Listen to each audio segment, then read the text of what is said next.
तो समतल दर्पण में देखो, ये समतल दर्पण देखो, इसमें कहीं भी जगह एकत्रित नहीं होते, कहीं एकत्रित होकर होते तुम कहीं दिखेगा ये, क्योंकि ये जो है देखो बराबर जैसे किरणें जा रही है टकरा कर उसी माध्यम में जो है वैसे ही जो है वापस चली जाती है, क्योंकि ये कौन सा दर्पण था, समतल दर्पण। तो समतल दर्पण में परावर्तन भी बराबर होगा और जो है इसमें कहीं भी एक जगह एकत्रित नहीं करेगा। इसीलिए अगर पूछा जाता है कि समतल दर्पण की फोकस दूरी कितनी होती है, अनंत होता है। अनंत क्यों अभी दिखाया ना, क्योंकि कहीं भी एक वो उसको काट नहीं सकते, उसी समतल दर्पण की फोकस दूरी क्या बोलते हैं, अनंत होता है। अगर अवतल दर्पण की फोकस दूरी पूछा जाएगा, अवतल दर्पण की फोकस दूरी कहाँ होगा, जहाँ पर सब किरणें एक जगह एकत्रित होती है। ये देखो फिर वैसे ही एकत्रित होते दिख रहा है, बार बार इसी को दिखा रहा है, गौर से समझते जाना। ये जहाँ पर एकत्रित होती है हमारा अवतल दर्पण है, जहाँ पर ये एकत्रित हो रही है उसको हम लोग क्या कहेंगे, मुख्य फोकस कहेंगे। इसका दुगुना पड़ेगा तो हमारा वक्रता त्रिज्या होगा, क्योंकि बात है कि इसका द्वारा बहुत छोटा है, तो नीचे तक इसका ये बड़ा सा जो है केंद्र वाला दर्पण का होगा। ठीक, ये तो अवतल का हो गया।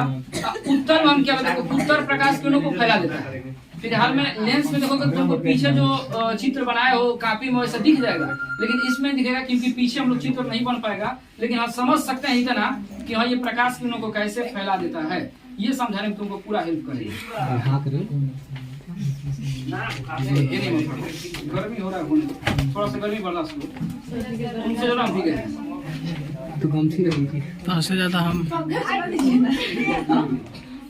बड़ी मुश्किल होता है इसको प्रैक्टिकल टेपा मार दीजिए सर जी, टेपा मार दीजिए ना तब भीग गया तो ठीक है ना, पानी का बचत हो रहा है।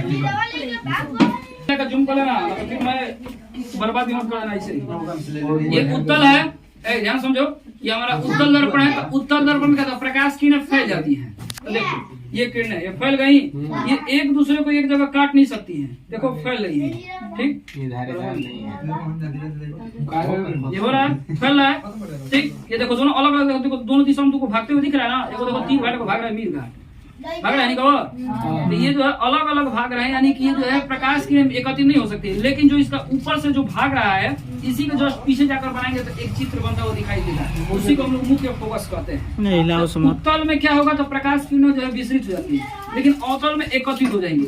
फिर उसी प्रकार देखो बार बार उसको दिखा रहे हैं कि ये अवतल में देखो एकत्रित होते हुए दिख रही है, ये एक एकत्रित हुई है, जहाँ एकत्रित हुई है ये हमारा मुख्य फोकस बनेगा। और इसमें एकत्रित नहीं होगी, लेकिन पीछे जो है जाकर बनेंगी, जिसको हम लोग सिर्फ बोलते हैं कि आभास कर रहे हैं,